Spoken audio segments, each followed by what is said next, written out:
dan juga IMTAK Belum, ini? kurang lebih baru 1 bulan. Kurang lebih belum 1 bulan.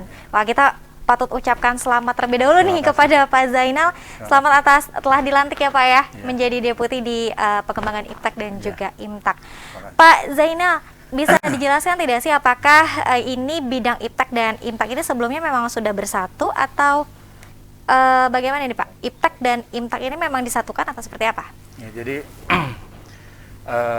sebenarnya pengembangan pembinaan dan pengembangan serta pemberdayaan pemuda di Kemenpora itu banyak sekali.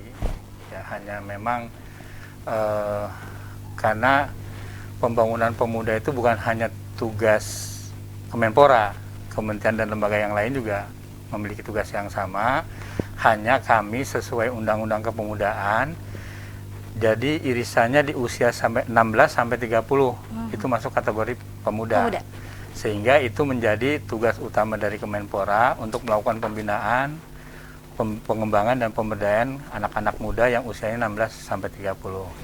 Dan memang di kami pun fokusnya paling utama adalah menciptakan kalangan anak muda yang memiliki jiwa kewirausahaan. Ya, jadi entrepreneurship itu yang paling fokus utama. Jadi kami fokusnya ke situ, walaupun pengembangan dan pemberdayaan di bidang lain juga masuk di dalamnya. Jadi untuk sementara yang dilakukan oleh Kemenpora adalah itu.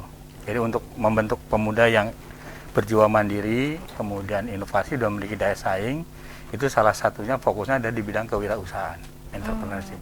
Nah, untuk di peningkatan IPTEK dan IMTAK ini dikaitkan dengan jadi selain entrepreneurship, generasi muda juga kan harus memiliki berjiwa technopreneurship, ya. Dan digitalpreneurship itu salah satu bagian dari kewirausahaan itu. Ya, ini sementara itu. Oke, sementara itu ya Pak ya. Artinya ini yang ditekankan wirausaha. Ya, tapi karena sekarang eranya era IT, jadi anak-anak muda bagaimana ilmu pengetahuan dan teknologinya harus dikuasai itu. Baik, Pak Zainal, kira-kira kalau dari usia produktif sendiri di Indonesia sendiri ini jumlah pemuda ada berapa sih Pak? Jadi memang saat ini sebenarnya kita ini sudah jadi anugerah yang terbesar untuk bangsa Indonesia ini saat ini adalah bonus demografi. Jadi kita ini kalau berdasarkan data dari BPS, jumlah anak-anak muda kita ini hampir 60 juta kurang lebih. Jadi sudah porsinya itu sudah 50%, di atas 50% anak-anak muda ini. Makanya ini potensi ini kalau kita tidak bisa memanfaatkan bonus demografi ini dikhawatirkan ke depan kita akan menjadi hal yang kurang baik, bukannya anugerah tapi bencana bagi kita. Makanya kita harus bisa mengelola potensi pemuda ini, harus kita galakkan supaya bagaimana peran generasi muda ini menjadi apa? Jadi saat ini istilahnya dengan bonus demografi ini anak-anak muda ini perannya harus lebih ditingkatkan. Karena potensi di negara kita ini ya di anak muda ini. Karena berdasarkan bonus demografi ini. Jadi pemuda harus konstruktif membangun bangsa dan negara. Jangan sampai destruktif. Nah, ketika kita mengarahkan pemuda untuk konstruktif, ya, tentunya banyak treatment-treatment yang harus kita laksanakan untuk membuat supaya pemuda ini menjadi generasi yang bermanfaat bagi negara dan bangsa pada kemudian hari. Baik, artinya di usia produktif itu sendiri ini harus dimanfaatkan dengan sebaik-baiknya, sehingga tidak menjadi beban negara, begitu ya Pak ya. Betul. Nah, ini tantangan juga ya Pak, di tengah pandemi, bahkan banyak juga yang usia produktif, ya mau tidak mau ini juga diputus kerja, begitu Pak. Seperti apa nih Pak tantangannya? Jadi dengan penguasaan ilmu pengetahuan dan teknologi, diharapkan generasi muda ini bisa menciptakan lapangan pekerjaan sendiri. Dalam arti kata, ya sekarang kan eranya teknologi dan informasi ya. Ya mungkin banyak sekali anak-anak muda sekarang yang jadi YouTuber gitu ya. Nah, mudah-mudahan dengan pengetahuan tentang ilmu pengetahuan teknologi yang ditingkatkan, dikuasai, nah itu menjadi dapat membuka lapangan pekerjaan untuk dirinya sendiri. Dan bahkan bisa jadi mungkin bisa mengajak sekelilingnya, lingkungannya agar mau menciptakan lapangan kerja terutama di bidang ilmu pengetahuan dan teknologi ini. Memanfaatkan ilmu pengetahuan dan teknologi untuk membuka lapangan pekerjaan itu. Baik, Pak Zainal, kalau pemuda yang sudah tanda kutip melek teknologi itu sendiri sudah lumayan banyak atau masih harus dibimbing ke arah sana Pak?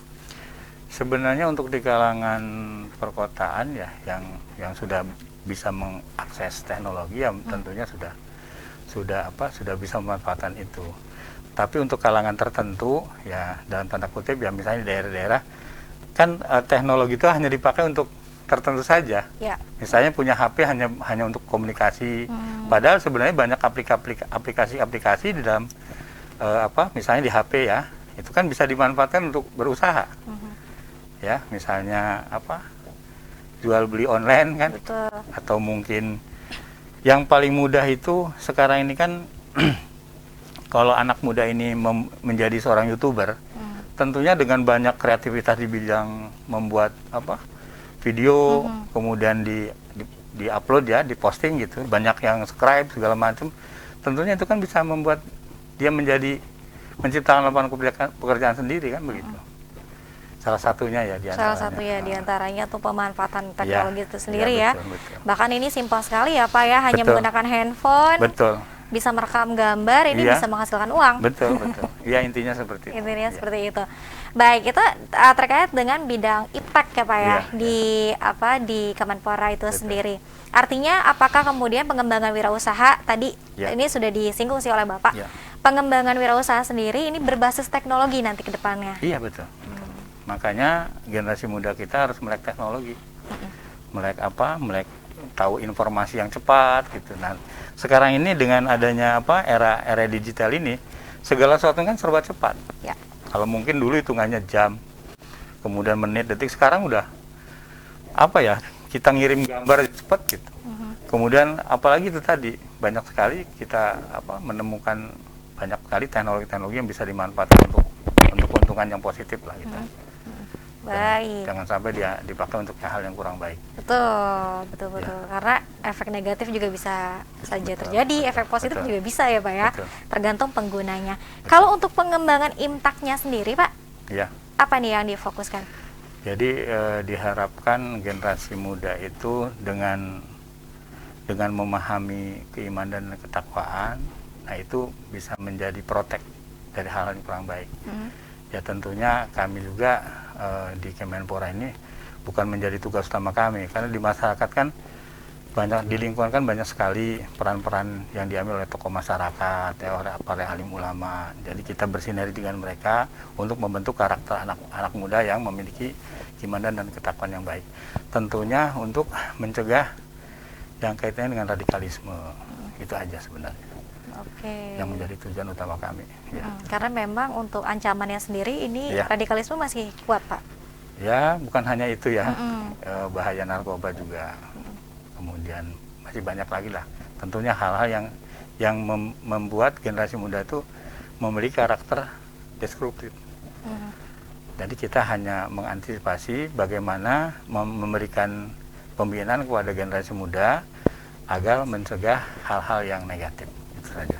Oke, artinya ada di pengembangan iptek dan juga imtak tadi ya. Nah, tujuannya ke arah sana. Kalau misalnya ini iman dan ketakwaannya sudah bagus, artinya ini juga untuk pengembangan teknologinya juga akan seiring, lebih mudah juga ya Pak ya. Baik, dan pemirsa kami ingatkan juga Anda boleh bertanya ya di kanal YouTube kita di sultantv.co, langsung melayangkan pertanyaan Anda ini mumpung ada Pak Zainal ya. Ini boleh bertanya seputar pemuda dan juga pengembangan iptek dan juga imtak di Kemenpora Republik Indonesia. Oke, Pak Zainal, kalau di masa pandemi seperti saat ini, apakah kemudian ada program-program khusus yang mungkin ya ini diluncurkan oleh Kemenpora RI untuk pembinaan pemuda itu sendiri? Betul. Jadi memang sekarang kan karena kita mengalami pandemi, ya tentunya walaupun dengan kondisi seperti ini kita kan bisa memberikan literasi digital ataupun yang kaitan dengan technopreneur ya. Itu banyak program-program yang kita lakukan itu bentuknya semacam webinar ya, sosialisasinya dalam bentuk sosialisasi tapi bentuknya dalam bentuk seperti ya dalam jaringan online lah. Dalam jaringan kita misalnya webinar gitu ya, melalui hal seperti itu.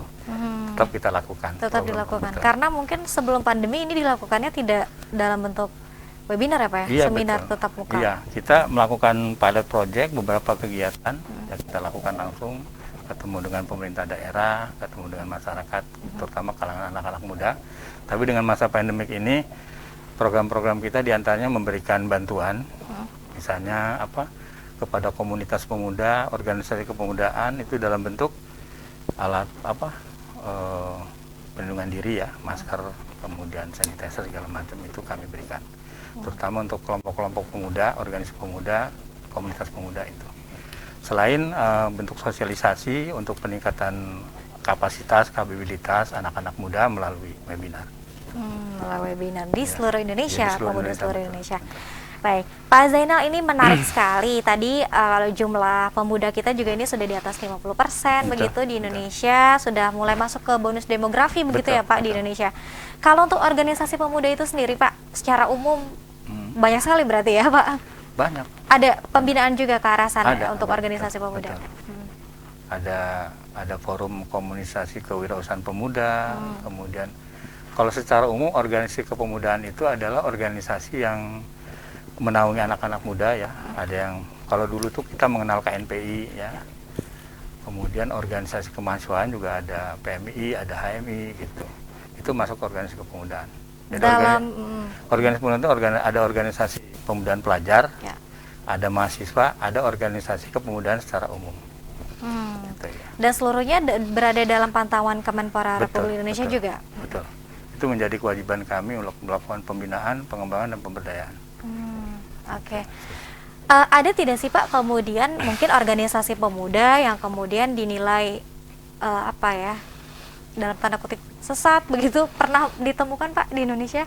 Dan apa kemudian yang dilakukan oleh Kemenpora? Secara umum kalau organisasi yang berada dalam pembinaan Kemenpora tidak ada. Tidak ada. Ya, mungkin organisasi terlarang ya. Ya biasanya dilakukannya mungkin dalam koridor ya mungkin organisasi yang dibina oleh hal-hal tertentu di luar jalur kami. Kalau kami secara umum organisasi kepemudaan yang memang diakui oleh pemerintah. Dan kalau misalnya organisasi komunitas pemuda pun ya umumnya berbadan hukum. Berarti istilahnya ada dalam koridor pemerintahan. Legal begitu ya Pak. Betul. Baik. Nah, Pak Zainal, tadi sudah disebutkan juga sudah 5 tahun ya Pak, kurang lebih ya, di Kemenpora sebelum di posisi yang sekarang. Bagaimana sih Pak kemudian, berarti kan 5 tahun ini mengurusi pemuda, begitu. Apa nih Pak, tantangan, mungkin kendala, suka dukanya begitu barangkali? Ya sebenarnya kalau banyak sukanya sih ya, karena memang kita bekerja itu dengan niat ibadah, ya mudah-mudahan apa yang pernah kami lakukan tentunya sangat bermanfaat. Apapun tugas kita yang kita laksanakan, ya mudah-mudahan semuanya bermanfaat. Misalnya begini, pada saat kami sebagai asisten deputi infrastruktur pemuda, ya alhamdulillah setahu saya kurang lebih hampir 17 kita sudah membangun sarana untuk kepemudaan. Dan alhamdulillah semuanya bermanfaat. Ya salah satunya yang di Banten kan saya pernah membangun di tempatnya Pak almarhum Kiai Fuad. Dan saya amanatnya ke penerusnya gitu. Tolong itu dipakai untuk anak-anak tahfidz Quran gitu. Kalau di Banten kalau tidak salah itu. Salah satunya. Di Pandeglang ya salah satunya. Ya alhamdulillah sih kayak Untirta pernah kami bantu. Kemudian Prima Graha kalau nggak salah, dan banyak sekali yang lain sudah kami bantu. Jadi ya umumnya semuanya bermanfaat untuk anak-anak muda. Ya.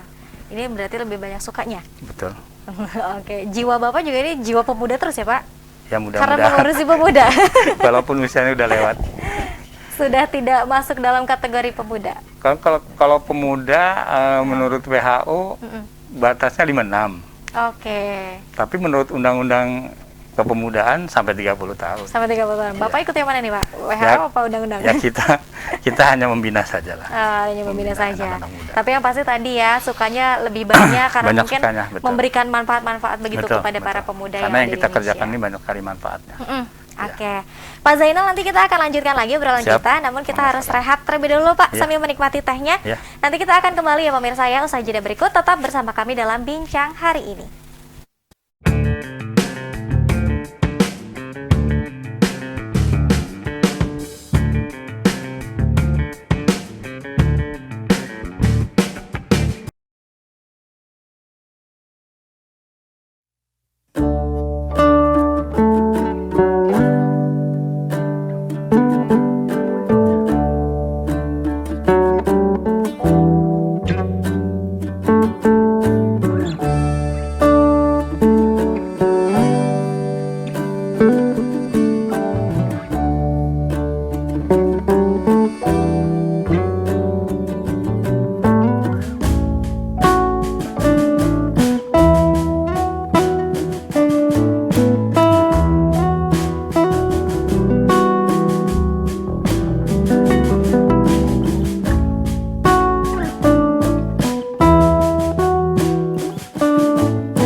Ya pemirsa, Anda kembali bersama kami dalam bincang hari ini sambil menikmati sarapan dan juga cangkir teh atau kopi Anda ya di pagi hari ini pemirsa. Saya juga masih ditemani Bapak Tubagus Zainal Aminin dari Asisten Deputi Pengembangan Iptek dan juga IMTA Kemenpora Republik Indonesia. Nah, luar biasa tadi kalau Pak Zainal sudah menyebutkan bahwa peran pemuda ini sangat besar. Dan salah satunya Pak Zainal juga ini sudah memberikan kontribusinya untuk pengembangan pemuda, dan kita juga patut berbangga hati. Tadi sempat di off air kita ngobrol, ternyata Pak Zainal nih asli Banten ya Pak. Ya. Ini karena dari namanya juga sudah tuh bagus, luar biasa. Ini juga membawa nama pemuda Banten juga nih ya Pak ya. Pak Zainal, kemudian kalau lihat Banten ya, ini konteksnya dalam Provinsi Banten itu sendiri, seperti apa nih Pak untuk potensi para pemuda di Provinsi Banten, kemudian apa saja kemudian yang sudah dilakukan? Terima kasih. Memang potensi kita ini di Banten luar biasa, terutama untuk wilayah Tangerang ya, Tangerang Raya lah saya katakan demikian. Itu memang generasi mudanya beda dengan teman-teman kita di wilayah wilayah Serang dan sekitarnya gitu, atau Pandeglang dan sekitarnya, Pandeglang Lebak. Dan ini memang tugas kita semua ya, bagaimana agar generasi muda di wilayah Banten ini menjadi generasi yang terdepan, atau paling tidak sejajar lah dengan provinsi lain yang sudah lebih ada di wilayah Jawa. Terutama Jawa Barat. Jawa Barat sendiri memang di paritasnya kelihatan perbedaannya. Kita juga sama ya. Umumnya wilayah-wilayah selatan ya, itu beda dengan wilayah Tangerang. Nah, tentunya itu menjadi tugas kita bersama, bagaimana agar generasi muda di wilayah Banten ini semuanya merata. Nah, kalau tidak salah Banten juga tingkat penganggurannya lumayan tinggi. Demikian Buddha, indeks pengembangan pemudanya pun posisi kita di tengah-tengah ya. Kalau indeks pembangunan kita secara umum di Asia Tenggara masih rendah dibanding negara-negara Asia Tenggara. Dan itu semua menjadi tugas kita bersama. Dan kebetulan saat ini kami sedang merumuskan, kita sebenarnya punya regulasi ya. Kemarin itu kita punya Perpres nomor 66 tahun 2017. Itu sebenarnya pelayanan kepemudaan itu bukan tugas Kemenpora saja, tugas semua kementerian.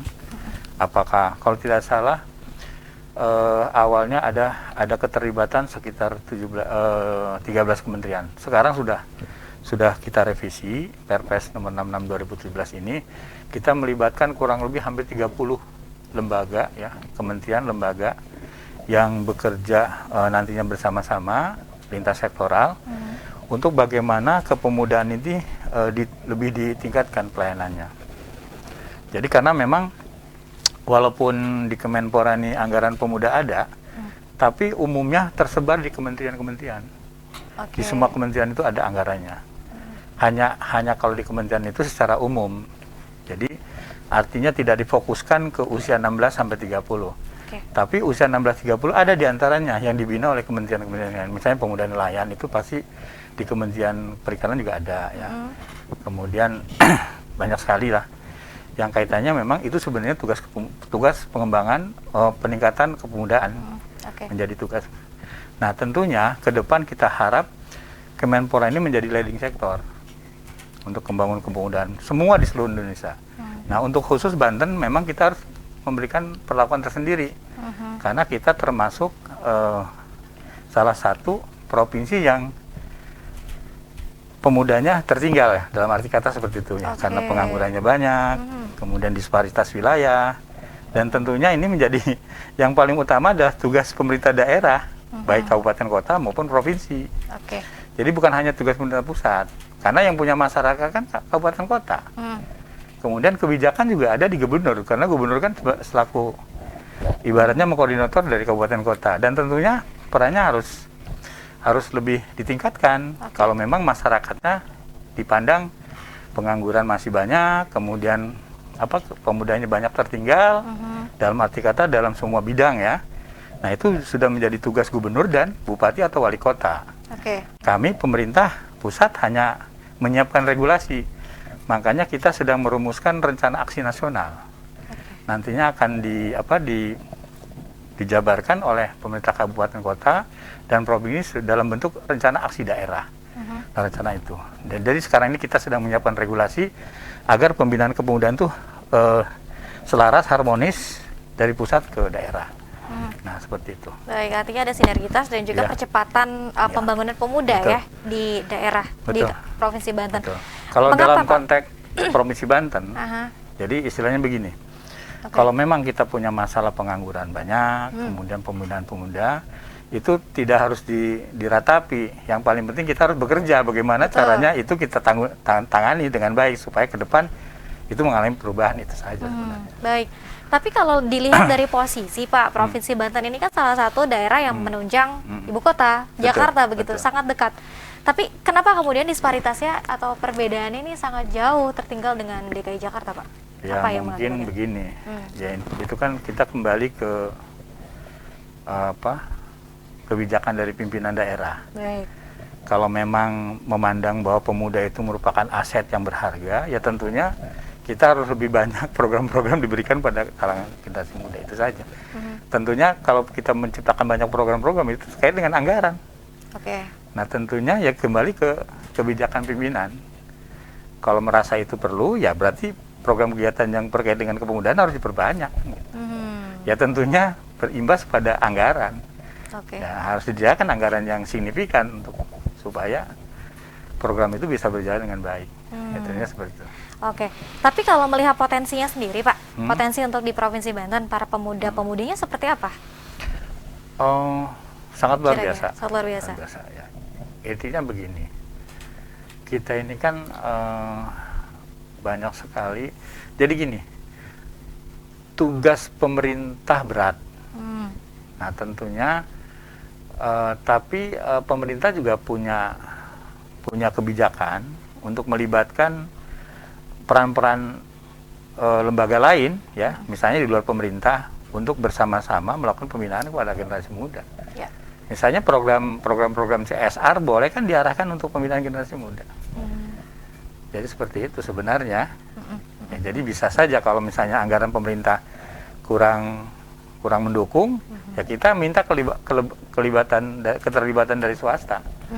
Misalnya begini, kami sebenarnya sudah kerjasama dengan PT Telkom melalui Dilo-nya, Dilo PT Telkom, itu sama-sama memberikan semacam program-program yang mendukung kegiatan kepemudaan.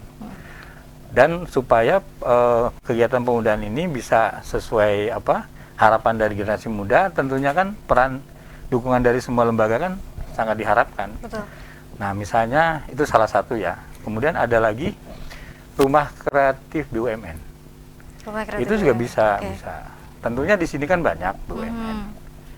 PT Kelapa Steel gitu ya diantaranya. Kemudian masih banyak yang lain lah.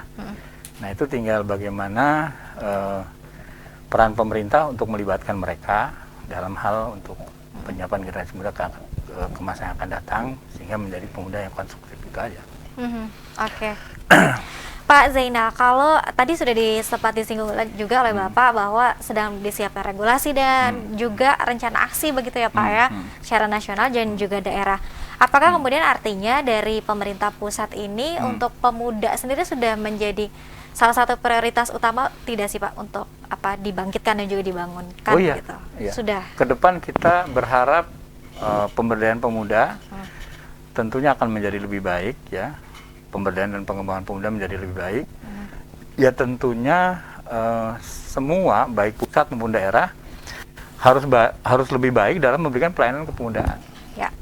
Jadi memberikan pelayanan kepada pemuda itu udah banyak sekali bentuknya. Betul. Apakah dalam bentuk pelatihan atau program-program tertentu yang bisa mengangkat derajat pemuda gitu ya.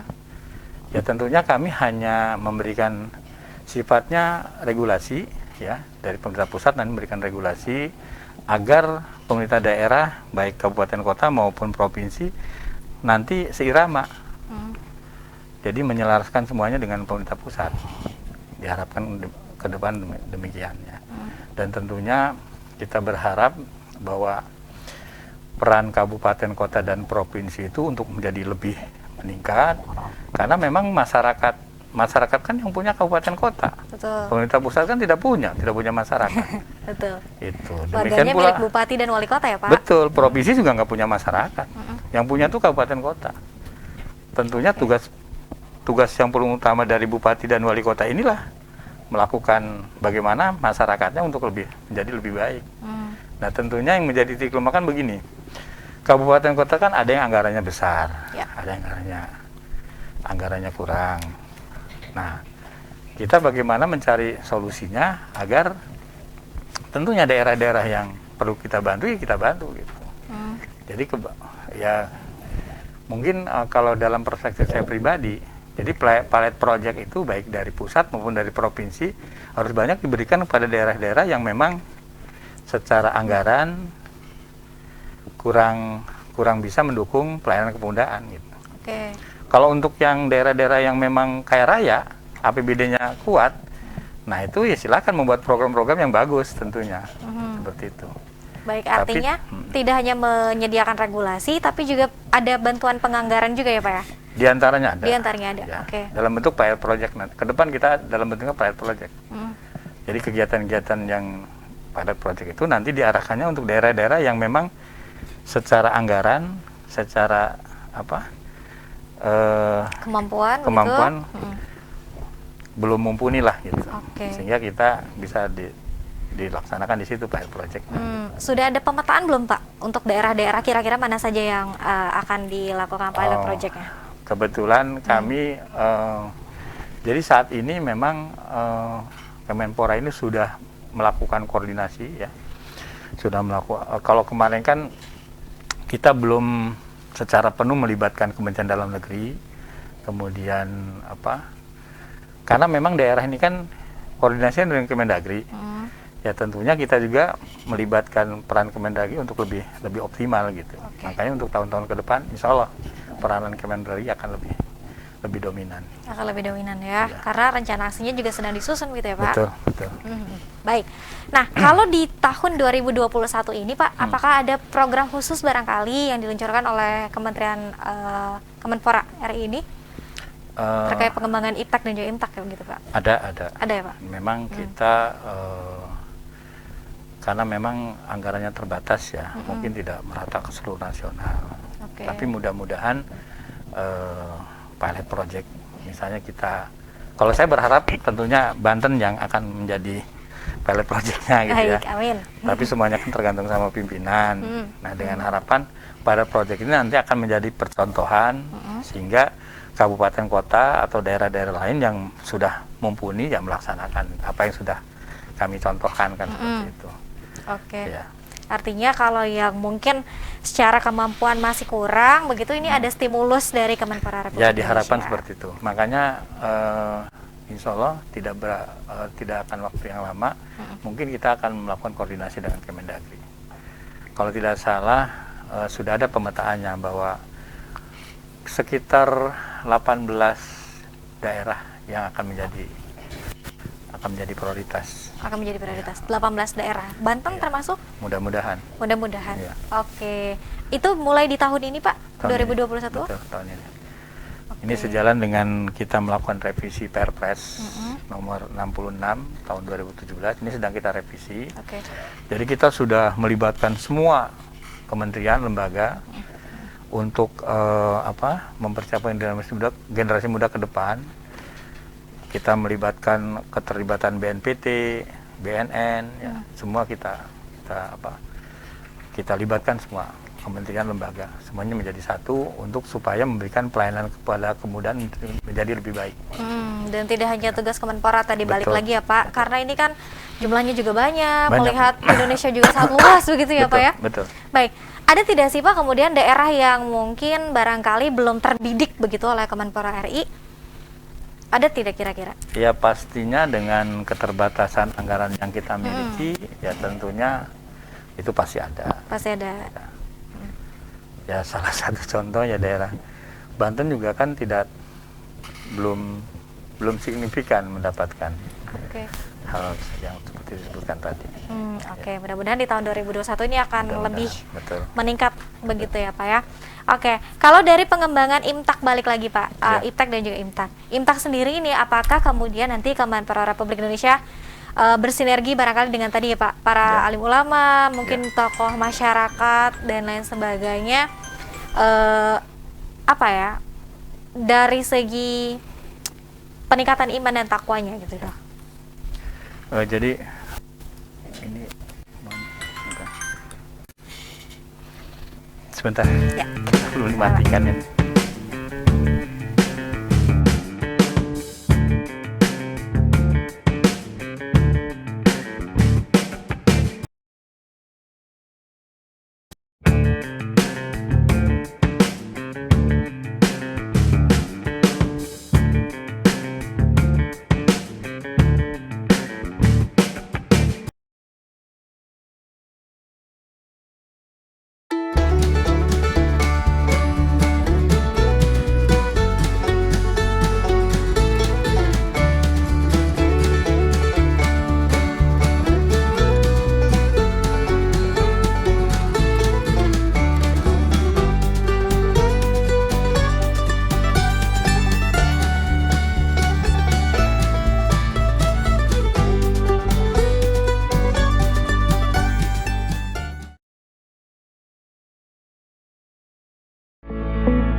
Dipandu langsung oleh host si tukang gombal. Pakai baju warna hijau hari ini tuh cerah sekali ya. Karena kan cinta itu buta kan. Mengupas kisah inspirasi bisnis anak muda serta memberikan tips and trik soal strategi bisnis. Inilah Ngalor Ngidul hanya di Sultan TV.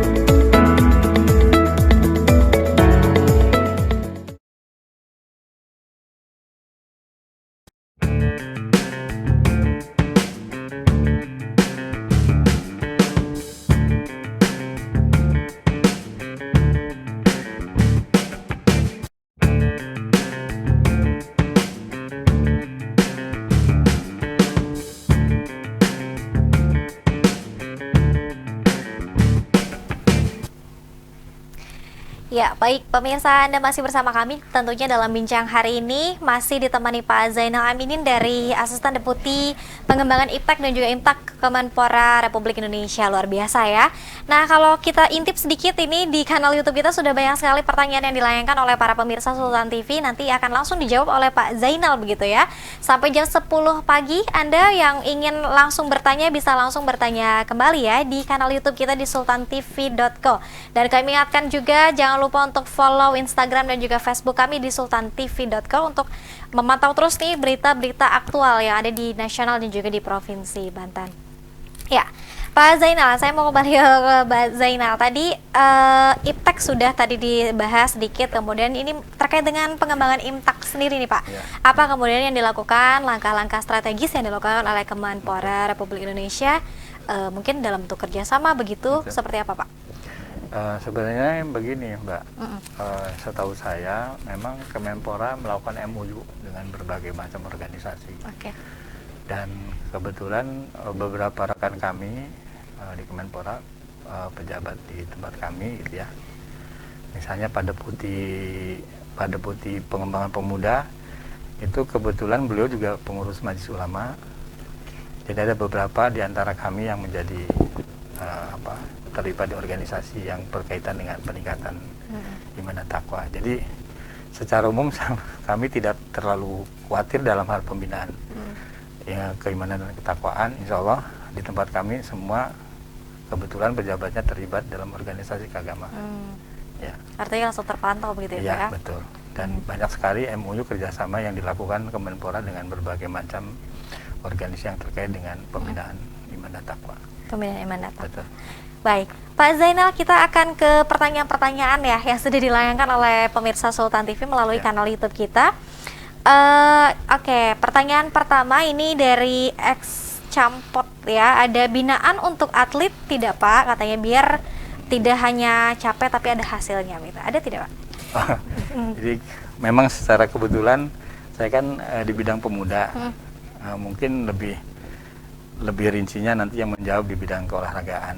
Tapi ya sedikit banyak saya mungkin bisa menjelaskan bahwa sebenarnya Kemenpora kan bekerja sama dengan lembaga keolahragaan yang lain ya, diantaranya KONI dan KOI ya. Kalau untuk kaitannya dengan kegiatan Olimpiade itu ranahnya di KOI. Kemudian kalau KONI untuk pembinaan, jadi KONI ini melakukan koordinasi dengan PB ya. Kalau di provinsi namanya Pengda. Kalau di kabupaten kota namanya Pengcab. Nah, Kemenpora ranahnya dengan koordinasi dengan PB. Pengurus besar. Pengurus besar. Kemudian kalau di provinsi kan ada KONI provinsi. Kemudian kabupaten kota juga ada KONI kabupaten kota. Jadi untuk pembinaan olahraga itu masing-masing ada hierarkinya. Nah, jadi untuk Kemenpora ini keterkaitannya dengan KONI dan Pengda, dengan PB, pengurus besar. Jadi masing-masing cabang olahraga ini memiliki pengurus besar. Jadi induk organisasi olahraga yang ada di pusat ya, itu memang koordinasi dengan Kemenpora. Kemudian yang di daerah mungkin KONI kabupaten dengan dispora daerah kan, dispora provinsi. Jadi ada KONI daerah ya, KONI provinsi. Ya tentunya koordinasinya dengan dispora provinsi. KONI kabupaten juga dengan dispora kabupaten kota. Jadi hierarkinya seperti itu. Yang saya tahu Kemenpora memang dengan KONI pusat ya, dan PB juga semuanya dilakukan pembinaannya melalui baik dari segi anggaran ataupun program-program ke depan bagaimana menjadikan atlet itu nanti berprestasi di tingkat nasional. Di tingkat internasional itu memang ranahnya tugas Kemenpora. Artinya sangat ada ya Pak ya? Ada pembinaan untuk atlet. Betul. Ada ya, tiap tahun dianggarkan oleh kami. Tiap tahun dianggarkan anggarannya. Oke, baik. Kita ke pertanyaan selanjutnya Pak. Bagaimana menyiapkan generasi muda? Ini dulu. Apa yang menjadi problematika generasi muda saat ini Pak? Tentunya banyak sekali. Terutama apa nih Pak tantangannya? Satu kaitannya dengan karakteristik ya, ideologi itu. Jadi dari sekarang kita ini berkewajiban bahwa kita ini sepakat bahwa negara kita ini punya 4 konsensus kebangsaan. Yang pertama Undang-Undang Dasar 45, kemudian Pancasila, Bhinneka Tunggal Ika, dan NKRI. Nah ini 4 konsensus kebangsaan. Dan ini perlu ditanamkan pada generasi muda. Sehingga ideologi yang lain tidak masuk. Itu dari perspektif ideologi. Kemudian ya sekarang ini kan banyak sekali hal yang terkait, misalnya ekonomi segala macam, ya tentunya mempengaruhi pembentukan karakteristik generasi muda ini. Ya diantaranya yaitu tadi bahaya narkotika, ya. Kemudian ya tentunya ya itulah.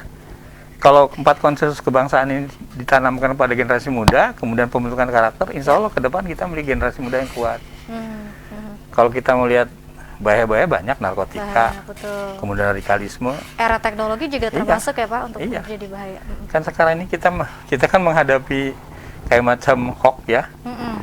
Dan itu kalau generasi kita mudanya sudah punya karakter yang baik, ya tentunya tidak akan terpengaruh oleh hal seperti tersebut. Intinya seperti itu. Baik, usia muda saya sekarang sudah punya gadget begitu ya Pak ya, anak sekolah dasar gitu. Dan memang urutannya tuh dari usia dini, remaja, nah masuk irisannya kan pemuda tuh. Kalau ininya sudah baik, kedepannya insya Allah kita akan memiliki warga negara yang baik. Betul, akan baik-baik saja ya Pak ya, insya Allah. Baik, kita ke pertanyaan selanjutnya. Pak, ini ada pertanyaan lanjut dari Halimah Syadiah. Bagaimana menyiapkan generasi muda menjadi pemimpin masa depan nih Pak? Oh ya, jadi gini. Yang namanya pemimpin itu ada yang dibentuk, ada yang memang kodratnya dilahirkan sebagai pemimpin. Jadi kalau memang sudah dilahirkan kodratnya sebagai pemimpin, itu tentunya akan ada tanda-tanda menjadi seorang pemimpin. Tapi pemimpin juga harus dibentuk, harus ada yang dibentuk. Nah tentunya dibentuknya ya tugas kita. Dibentuk dari mulai usia dini, karakter-karakter pemimpinan, dari mulai usia dini, kemudian usia muda, sampai ke depan nanti begitu apabila karakteristiknya sudah kita, dari sejak dini kita sudah bentuk, tentunya itu yang akan menjadi pemimpin ke depan. Nah, treatment yang diberikan kepada calon pemimpin itu kan banyak. Ada teori-teorinya, ada pendekatannya, macam-macam lah. Sehingga ke depan, ya tentunya itu tugas kita kan, untuk melakukan pembentukan itu. Artinya harus dipupuk sejak dini nih Pak ya? Betul, dari usia dini. Betul. Okay. Contoh yang paling sederhana, pramuka. Saya juga dulu waktu zamannya saya kecil, saya ikut pramuka. Dan di pramuka itu, semua contoh-contoh yang baik itu ditanamkan di pramuka. Nah, sekarang ini kan kita sulit. Makanya sebenarnya pramuka itu ada undang-undangnya. Yang mudah-mudahan ke depan akan diperkuat kembali, sehingga pramuka ini menjadi kewajiban. Pada saat usia dini, terus. Nah, ketika sudah dewasa, kita tidak sulit untuk pembentukan karakter yang sesuai dengan karakteristik bangsa Indonesia. Tentunya dengan penambahan konsep 4 konsensus kebangsaan ini, ke depan akan menjadi generasi muda yang tangguh, yang siap untuk berkiprah menjadi pemimpin untuk mewarnai pembangunan bangsa dan negara. Titik poinnya dalam pembentukan karakter ya Pak? Ya tentunya ke arah yang positif kan. Ke arah yang positif, dan tadi titik beratnya berada pada penguatan karakter bangsa, pemuda-pemudi. Dan pramuka merupakan salah satu pembentuk karakter yang untuk nasional ya, untuk karakter kebangsaan ya, pramuka lah salah satu hal yang positif. Baik. Ini ada pertanyaan selanjutnya Pak Zainal. Dari Oki, bagaimana solusi dan strategi untuk membangun generasi muda agar tanggap terhadap perubahan sosial dan juga global? Ya tentunya yang paling utama adalah pembentukan karakter. Jadi selain karakter yang dibentuk oleh lingkungannya, jadi sebenarnya gini, faktor lingkungan itu sangat berpengaruh terhadap pembentukan karakter seseorang. Tapi tentunya negara harus hadir, karena kita sudah sepakat bahwa negara kita ini berbentuk negara kesatuan, kemudian kita ini banyak sekali perbedaan, oleh karenanya Bhinneka Tunggal Ika sebagai moto. Nah, kemudian negara ini sejarahnya panjang, sehingga memilih Undang-Undang Dasar 45 sebagai konsensus konstitusi ya. Kemudian landasan idealnya adalah Pancasila. Karena Pancasila ini kan digali dari kebudayaan bangsa Indonesia, dan itu harus ditanamkan. Bagaimanapun baiknya penanaman itu kalau lingkungan yang dibentuknya tidak sesuai harapannya tentunya. Tapi yang paling penting kita harus bahwa karakter kebangsaan ini harus kuat tertanam pada setiap generasi muda Indonesia. Itu aja. Jadi kalau karakter kebangsaan sudah tertanam, insya Allah ke depan menjadi, apakah akan menjadi pemimpin atau menjadi peran apapun yang dilakukan oleh pemuda itu, kalau penanaman jiwa kebangsaannya sudah bagus, nanti ke depan juga akan menjadi sosok individu yang bagus. Baik, artinya kalau karakternya sudah kuat, ini untuk merekam gejala sosial juga dia pasti akan peka sendirinya begitu ya Pak ya. Makanya tugas sekarang kita ini adalah bagaimana membentuk karakter ini. Kapasitas, kapabilitas, ya, wawasan kemudahan harus dibentuk sesuai karakter kebangsaan. Gitu. Kita ke pertanyaan selanjutnya ya Pak ya. Silakan. Ini ada pertanyaan selanjutnya, apa yang telah disinergikan antara pemerintah daerah dengan pusat untuk pengembangan pemuda? Sebenarnya kita harus jujur ya, bahwa formula yang tepat juga belum kita temukan ya. Artinya seperti yang saya jelaskan tadi, bahwa yang punya masyarakat itu adalah kabupaten kota. Tentunya ujung utamanya adalah bupati dan wali kota. Jadi intinya di situ. Nah, kemudian pemerintah pusat kan hanya sifatnya koordinatif. Kami saat ini sedang menyiapkan regulasinya, sehingga nanti apa yang dilakukan oleh kabupaten kota ini sesuai dengan arahan di pusat gitu. Anda harus melaksanakan kegiatan ini. Tapi yang paling penting nih, yang paling penting bupati wali kota lah yang punya masyarakat, yang punya generasi muda, yang punya anak-anak usia dini, yang punya masyarakat, semuanya kan bupati wali kota.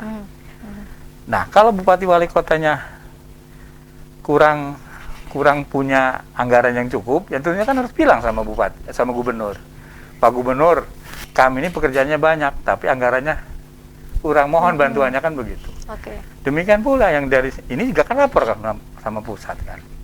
Kami akan melaksanakan ini memiliki keterbatasan. Bagaimana solusinya kan begitu harusnya. Jadi apa-apa yang menjadi pekerjaan masing-masing itu ada porsinya. Oke. Ya, jadi kami mengerjakan ini ya.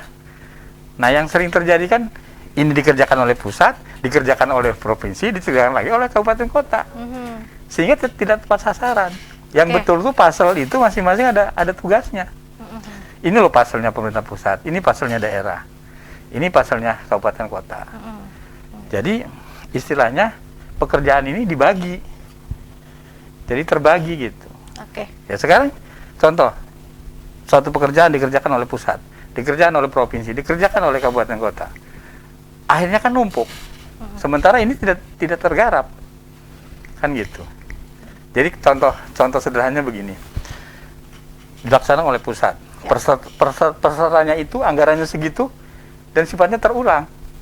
Nah itu kan tidak tepat sasaran. Oke. Jadi yang betul itu ini dikerjakan oleh provinsi, ini dikerjakan oleh pusat, ini dikerjakan oleh daerah. Gitu. Oke. Sehingga merata semuanya. Gitu. Dan tertanggulangi semuanya.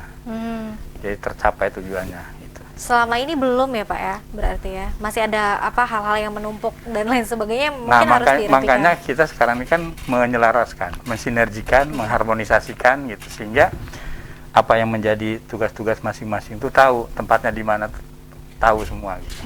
Saya mengerjakan ini loh, kata Pak, ya udah saya mengerjakan ini. Ya saya mengerjakan. Nah, jadi semuanya merata gitu. Merata dan kemudian mungkin tidak ada pembuangan anggaran juga ya Pak ya. Betul.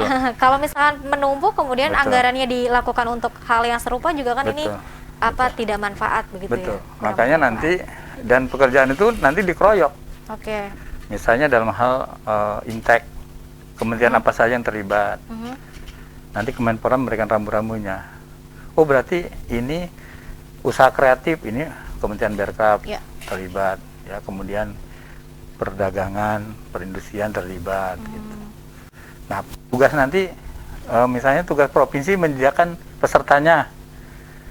Misalnya peserta dari provinsi ngambil dari sini. Nanti kabupaten kota jangan ambil dari sini lagi, ngambil dari tempat lain kan gitu. Jadi sehingga merata gitu. Betul, merata dan tertanggulangi semua ya pemuda-pemudi di daerah. Sinergitasnya juga tercipta. Ya. Makanya kami itu meminta ke depan kita menyiapkan rencana aksi nasional. Nah, rencana aksi daerah pun nanti akan disiapkan oleh daerah. Oke, gitu. Ada turunannya begitu ya. Betul. Setelah aksi nasional ada aksi daerahnya. Iya betul. Oke, kita ke pertanyaan selanjutnya ya Pak ya. Ini masih ada pertanyaan selanjutnya. Bagaimana kita berpikir positif nih Pak terhadap segala ujian, misalnya berupa musibah maupun ujian berupa kesenangan. Ini untuk para pemuda begitu. Gimana nih Pak? Ini lebih ke curhat ya Pak? Iya. Ya, jadi memang intinya begini. Kita ini adalah makhluk Tuhan. Ya kita harus mensyukuri apa yang sudah Tuhan berikan pada kita. Mensyukuri dengan cara bagaimana? Ya kita melakukan hal-hal yang baik. Ya. Jadi kalau kita mikir saja kan nggak baik. Ya harus bekerja kan begitu. Betul. Logikanya kalau kita bekerja pasti ada salary, ada penghargaan yang kita dapatkan.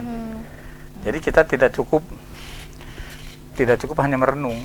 Merenung itu bukan untuk menyelesaikan masalah, tapi boleh merenung untuk menciptakan mimpi, silakan.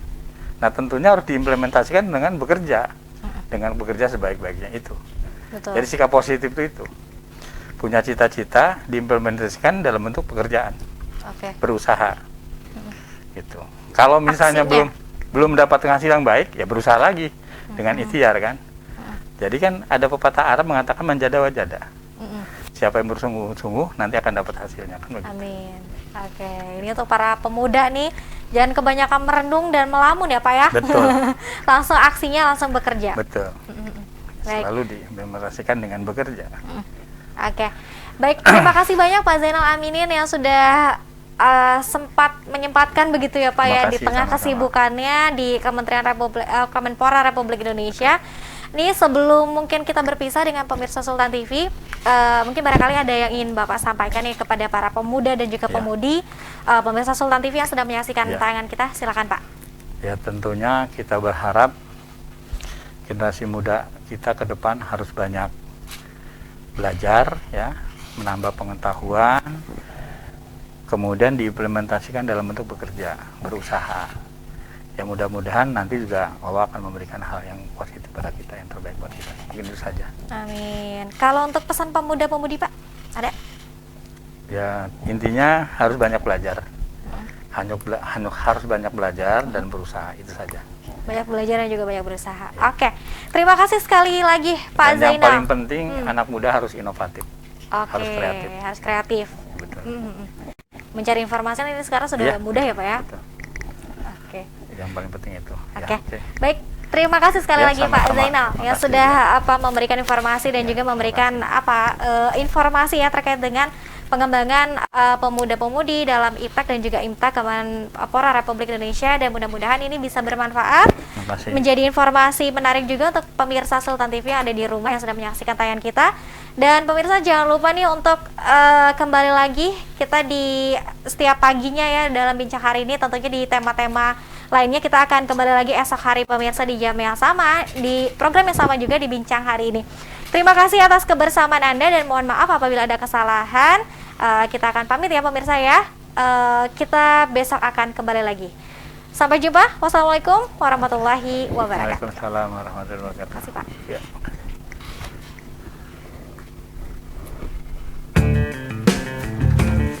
Ini langsung apa? Delay? Langsung